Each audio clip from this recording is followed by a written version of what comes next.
So let's start off with the basics, right? Mhm. Because there are some folks, they look at their horoscopes, they have a very rudimentary idea of what astrology is. So for those that don't know, or for those that want to know more, tell us, what is astrology? Sure.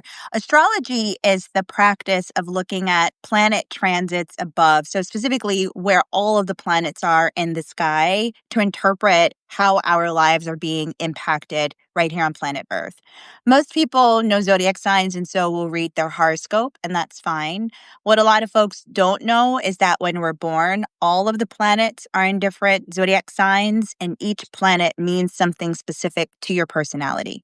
So, what I do as an astrologer is I will create astrological birth charts, which are pictures that shows where the planets were when someone was born, and then I'll give a reading based off of that information.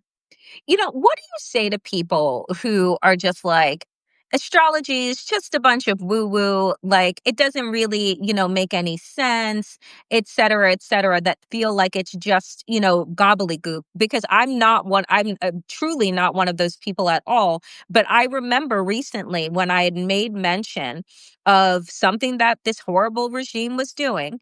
And I said, and right now, Mars is here and, Mercury's in retrograde and blah, blah. And Mhm. folks are just like, I can't take you seriously now because, like, you're bringing astrology into this. So, what do you say in response to that? Well, the first thing I say is get a reading.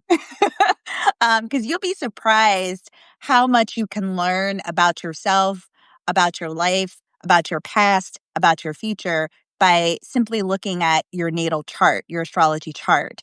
I think a lot of people have that immediate reaction when we say the word astrology for two reasons. From my experience, a lot of folks, feel conflicted, especially if they were raised in a religious household. There's conflict, there's tension with looking to another, source of input when it comes to our lives here on planet Earth. The second experience I have as to why folks react that way is they just don't know. They don't know Mhm. enough about what astrology actually is. So, for any skeptics out there, I would say get a reading first, learn about your natal chart, and go from there when it comes to just increasing your understanding. And my response to folks that, that say that the skepticism is that religion is made up.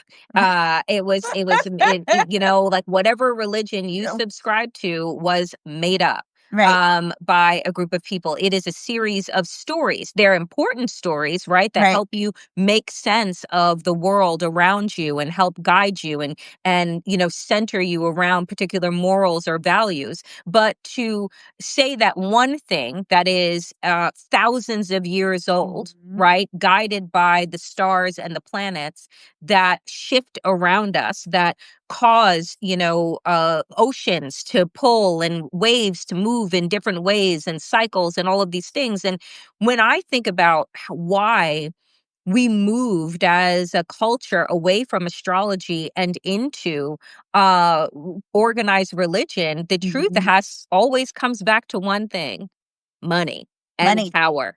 Yeah. Money and power and And access. absolutely. And control. I mean, Yeah. the church itself in forever times has been such a powerful tool to control the minds and the thinking and the attitudes of the collective.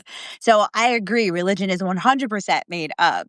And for those who still aren't convinced, you can reference the Bible. I mean, for crying out loud, scripture allegedly claims that the three wise men followed the stars and the planets to find the baby Christ. The creator God made these planets that I look to give astrological readings and interpretations. So there's always a nice clapback, if you will, to the naysayers as it relates to those, skeptical about astrology. Yeah. I love it. I love it. Okay. So, what has been really interesting to me is at the end of last year, Hmm. I noticed a lot of folks in your astrological community were talking about 2025 Hmm. and talking about 2025 in the context of politics and how the shifts that were occurring have occurred at different points in our history. Mhm. And what scared the hell out of me, Tracy, is that the parallels that were being made, none of them were good. They were looking at the stars and at the planets at times of great revolution and Mhm. upheaval. So, can you pull us back to a 50,000-foot view and Yes. tell us about where the systems were aligned and what parallels people in your community have been talking about with regard to history and our current moment and where the planets were? Yeah. So if you think about just the natural order of planets orbiting around the sun, which is the science of astronomy, last year, specifically, towards the end of last year, the planet Pluto began moving through the constellation Aquarius, the sign Aquarius. And the last time Pluto occupied that same portion of the sky was 250 years ago during the American Revolution. Okay. Secondly, the planet Neptune is currently occupying the area of the sky where it hasn't been since the Civil War. The planet Uranus is currently occupying the area of the sky where it hasn't been since World War II. Before then, also the Civil War. And so we're seeing these outer planets, these planets that are farthest from the sun, return to places where they haven't been in decades, centuries.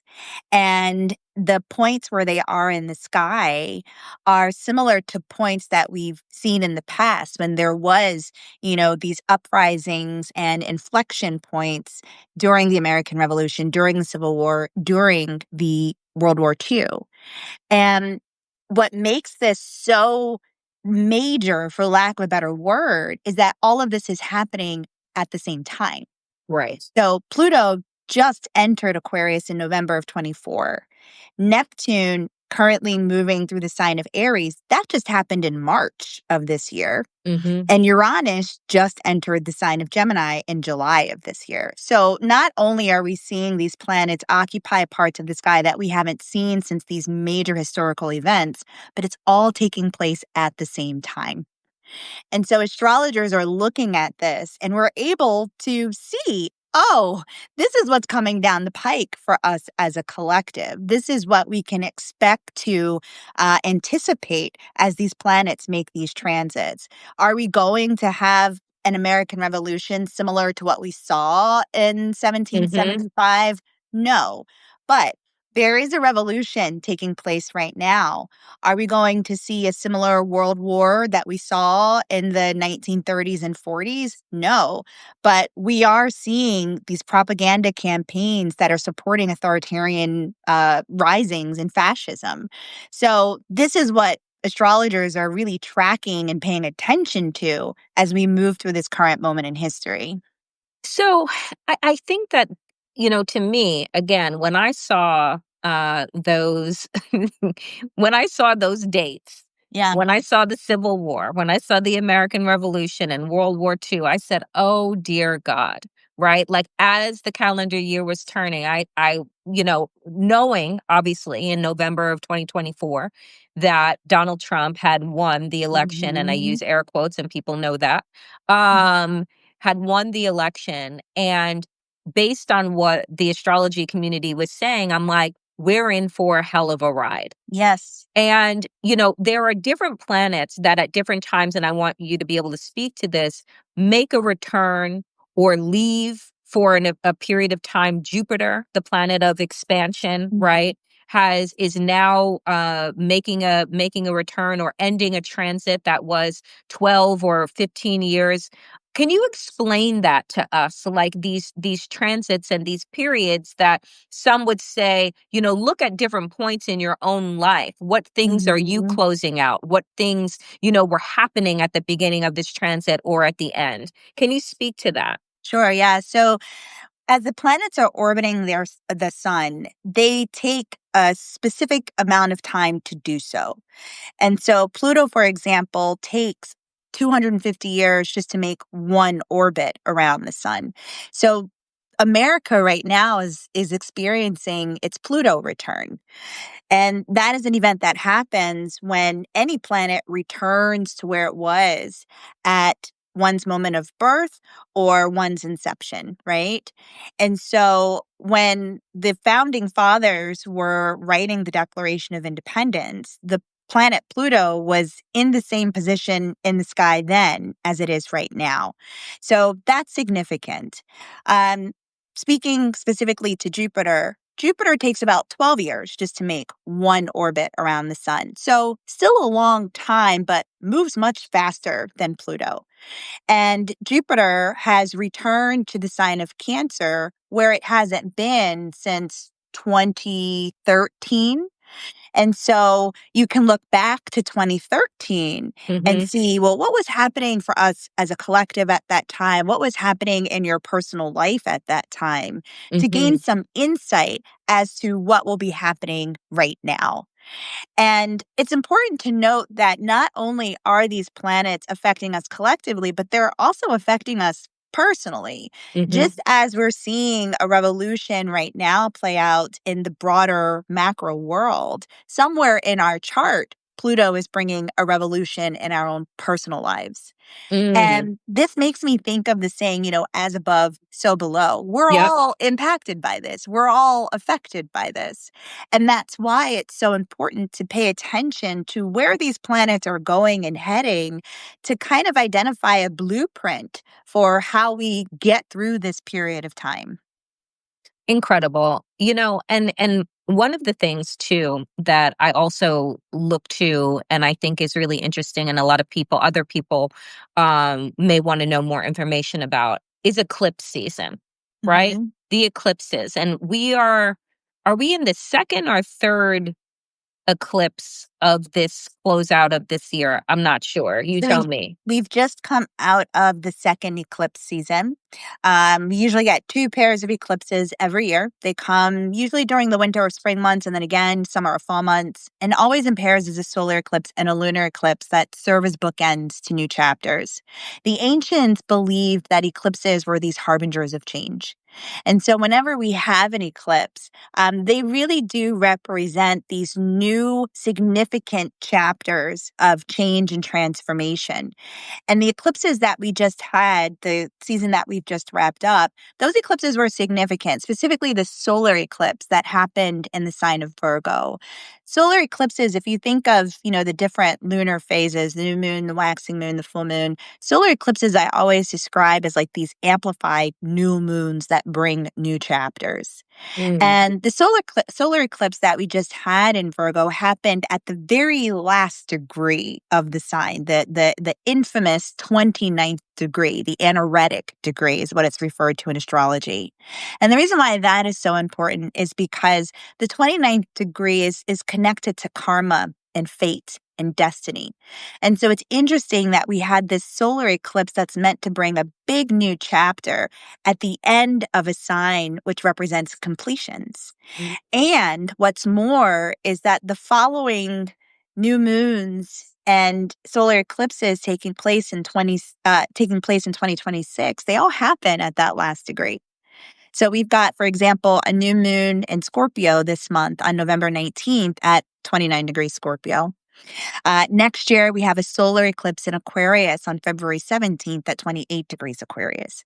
So the new moons that follow are happening at the end of these signs, which really further emphasize this precipice of transformation and new cycles and new chapters and new beginnings for all of us. I find that so Yeah, fascinating. It's one I mean, same. it's one of the yeah, it's one of the reasons why I try and get my chart read once a year or, Mhm. as a way to inform because what I say to people, right, who again, speaking to the skeptics that are out there is that I look at my chart readings, right, whether Mhm. they're 6 months or a year out as a weather report, Yeah, right? If I'm getting the weather report and it says that there's a possibility of rain, then I know how to dress, right? exactly. If and so I think about that in the same way. If I'm getting an astrological report that says, you know what, this week you may have difficulty with communication. right? Mhm. There may be mishaps, there may be mix ups. Do you know Right. what I'm going to do then? I'm going to be a bit more intentional Exactly. about the conversations that I'm having, the emails that are going out, the correspondence in general, so that, right, things don't get Right. mixed up. And Exactly. so that to me is the way that I use it. But what is your recommendation for folks again in terms of understanding these different points, the eclipses, full moons, new moons? And I Yeah. know that there are folks who are very into astrology that they practice different rituals, different Mhm. cleansing Mhm. during those times. And so, how do you tell people to approach, Yeah. this kind of depth? Yeah. Well, I love that you gave the example of like a weather forecast in terms of how you look at your readings, because that's precisely correct. Astrology is not predictive. I promise I don't have a red hand on my door, right? And for anyone who does, that's fine. But that's not what astrology is. The purpose of practicing astrology, getting a reading, is to see what is the forecast over the next week, over the next month, over the next year, so that you can plan accordingly. I always tell folks that when I give readings, my intention is to keep your free will intact so you can have the information and do what you will with it. Obviously, you should use it to your own benefit. And so, coming to your question, what can folks do as we approach new and full moons, as we approach eclipse seasons? I think the first thing to do is to be intentional with what it is you want to do with the information that you have. So, full moons, for examples, represent a period of completion. Things kind of reach a culminating point. And so, that's a time when you're kind of releasing something, you're letting go of something, you're surrendering something. Maybe you're wrapping up a project. Maybe you're finally having a difficult conversation. Maybe you're submitting an application for a learning program. But during full moons, that's when you kind of want to bring things to completion Hmm. versus a new moon, which is a new start. And so during a new moon, that's a wonderful time to plant a seed, to set an intention and decide, I think this is a direction I want to take. I think this is something that I want to initiate. And of course, you can get into the greater specifics of what you should be focused on based on where this activity is affecting you in your natal chart. And that's why getting a reading, consulting astrologers can be extremely beneficial. And again, I think that is something that is so important, right? Like we're living in a time of absolute Yeah, chaos. A it's friend true. of mine, I was out to dinner the other day, and he said, "This is the chaos era," It's right? true. Yeah, And you have to find ways to make sense, but you also have to um create a sense of nimbleness right, inside of yourself, right? right. And so when you hear the term chaos era and you are thinking about this moment, what comes up for you? Yeah. So it's interesting. What comes up to me is what the Greeks referenced as chaos, which is that the nothingness, right? The nothingness that leads to a spark of creation, that leads to a spark of something new. And I say Greeks, I mean ancient Greeks, not current Greeks, right? Um, and so listen, look, Pluto is going to be in the sign of Aquarius for 20 years. Okay. Neptune's going to be where it is now for like the next 15 years. So, where we are, these tensions and chaos that we're experiencing right now, this doesn't end soon. This doesn't end in Mm, 2026. This doesn't mhm. end in 2028. And the first thing I think people really should understand is that part, not from a place of acceptance and just letting it be, but understand there is no going back, right? Like Mm. planetary trajections are letting us know that we're in this for the long haul. So that's the first thing, especially when I think of again the practices that we can cling to keep us grounded and anchored in all of this. First part of that is accepting this shit's real. It doesn't end soon. The second thing that comes up for me, especially when I think of these chaotic times that we're living, is understanding there's a bigger story, a bigger developing picture that's happening here. I see this period of time from an astrological lens, of course, as an opportunity to get right the things right that we've been wanting to get right for a while, for a very Yep, long time yep. already. And if we can allow ourselves to not only dream of what that could be, but then proactively pursue it and put in the action required, we could potentially come out of this much better than we've ever been before. And so, and I mean that as a country, I mean that as a collective, I mean that as a species, right? And so there's a bigger story that's happening here that we also have to be mindful of. This isn't about Donald Trump. Right now, in the here and now, it is. But in the bigger grand scheme of things, it's not. And so the third thing I come to then is, who do we want to be on the other side of this? And what are the changes that we might need to incorporate right now in this very moment in order for us to become who we're meant to be? And Mhm. that's the hard part, because I think a lot of people, understandably, are still in denial about where we are right now. A lot of people are still looking to these structures and systems that have been ripping at the seams for a very long time Yep. to Yep. still come back in and save the day. And that is not the case. We only go forward, we don't go back. So I think the more people can get on board with just the acceptance of where we are right now, clinging to those practices that keep you grounded, and using astrology as a tool, using whatever rituals that support you as a tool, and doing it as if, for lack of a better way of putting it, your life depends on it. Okay. And then also getting clear on what needs to happen next to move us to the other side of this tunnel of transformation, a side that we want to be on, reflecting on that, acting on that. I think those are the main steps, if you will, that come up for me as I think about this time we're living. You've put it so beautifully, Tracy, so beautifully, because I have said, and I say this on all of my shows, is that I do believe that the moment that we're living in is a great reveal. Yes. People are revealing Yep. themselves. Systems are revealing Yep. themselves in such a way that you can't ignore them, Right. in such a way that you can't continue to be what I say is a political ostrich and bury your head in the Exactly. sand and pretend these things are not happening. Is that Donald Trump is a manifestation of the ignorance that we have perpetuated over 100%. the course of decades, Yeah. right? And it also helps to keep in mind what these big planets represent. Pluto is a planet of furrowing beneath the surface to see what's hidden, to bring it to light, to bring it to consciousness. Aquarius is a sign for the people. Aquarius is the visionary of the zodiac. Neptune is a planet that demands we pierce back the veil so that we can see something clearly for what it is, regardless of what we might want it to be. And in the sign of Aries, which is very direct and straightforward and action oriented, you can't unsee what you see.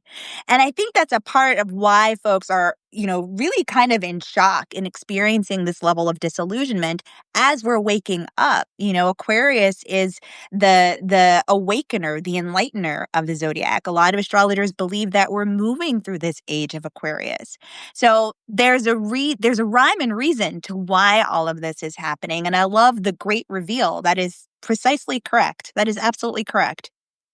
So two more questions for you before we head out. This has been Hmm. so illuminating. I love it Yeah. so much. So we will have to do it again. But you speak of the age of Aquarius, the age Mhm. that we're moving towards, and plenty of people in the chat have asked, what does that mean? What do these ages Yeah. signify? So can you unpack that for us? I think a simple way of answering that question, these ages signify a collective quantum leap into a new era, into a new state of being. What's really interesting to note is this country was born out of the age of enlightenment. A lot of what the founding fathers relied upon or looked to as they were drafting the Constitution and deciding, what this country would be, were these concepts that were born of the age of enlightenment, liberty, egalitarian freedom, right? And so as we move through this current age, we are waking up to what it means to truly be free. We are waking up to the understanding that so much of our regular existence is being restricted and limited through forms of oppression, through forms of denial, through forms of corrupt governance. And we're all becoming hip to this now. And Mhm. that's why what we do with the information that we have going forward is going to be what will pull us out of this moment, realizing that it comes back to the people. Like, we are now the wizards, we're the visionaries, we are all the founding fathers at this point, the founding mothers, right? As we give birth to what I've been describing as democracy 2.0, whatever that is. So that's kind of how you can navigate this particular age that we're in right now. Oh, I love that. I love the idea that we are all the founding people We're the right founding now, people. We right? are the founders. Yeah, Yes. That's yeah. that's all of us. That's all Because, of us. I say often, Tracy, that, and it's like a quote that I say to myself, it's a mantra I say, that there are opportunities inside of the obstacles that are being presented right now. Absolutely. We have known that the systems in this country, whether it's our economic system, our healthcare system, our education system, Mhm. are broken. And we've accepted the status quo because the collective, the whole, hadn't been harmed. Only Right. certain factions had been harmed, and we were okay with that, Right. right? So long as it stayed arm's length away from me. And Exactly. so I think that you have to see that in this breaking down, Mhm. there is an opportunity to break through to create something else, to Absolutely. create something better. But this idea, and I just want to say to folks, who are just joining, this idea of wanting to go back, of wanting to go backwards, is what we need to avail ourselves from. We need to Yeah. let go of Yeah. this idea that we just want to go back, because backwards, um, for so many of us, has nothing but inequities, Right. right?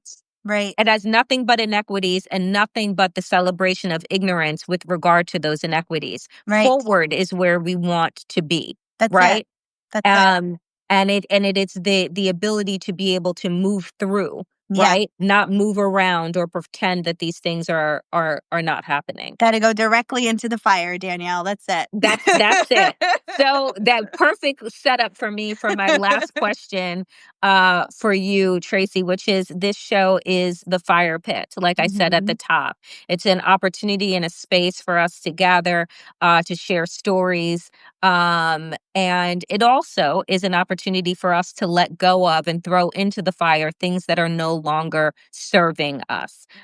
People in different religions, spaces, and places see fire as cleansing, right? As Yeah. being able to burn up old ideas. So today I ask you, what are you throwing into the fire pit? I love the question, and as I think about it, I'm pretty sure that I'm ready to throw all of the remaining fucks I have left into the fire pit. I'm ready. I had a few fucks left, but now Uh-huh. I'm ready to get rid of all of them.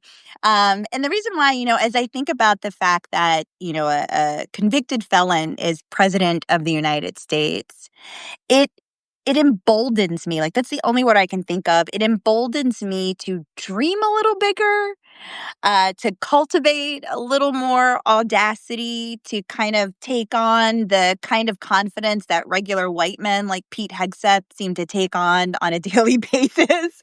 It emboldens me to, uh, be bigger and to really use my voice and my gifts as a vehicle for change, and to do so without apology, to do so without asking for permission. The fact that Donald Trump has been able to do what he's been able to do in such a short amount of time, we can do whatever the fuck we want, Yep. especially when it comes to being on the side of what is right and just and humane. And so I feel very emboldened, and I think it's time for me to just throw the rest of my fucks then into the fire pit. Yeah, that's it. I love that. I love that so, so, so much. Thank you. So Tracy, this has been an incredible conversation. Please tell people because so many folks are saying in the chat, I want a reading. I wanna follow Tracy. Tell people how they can follow you, how they can support your work. Thank you. Well, my name is everything. My website is my name, TraceyLRogers.com. I'm also on Substack. Tracey L. Rogers is the name of my Substack. And you can follow me on Instagram at Trey2U. So pretty straightforward. Thank you again for inviting me. This was great. Amazing. And I will have you again around the fire pit Please. soon. Folks, this has been another episode of The Fire Pit. I have episodes that come out every single week with some of the most brilliant and fascinating people that help us unpack the fuckery of these times. And so please do check them out. Make sure to like, comment, subscribe. I never put any of my content behind a paywall, but if you have the ability to become a paid subscriber, please do consider doing so. Tracy, I will be in touch soon. Great. Have a Yay. fantastic rest of your week. Thank And you. folks, be well. Bye. Thanks, Danielle. Thank you.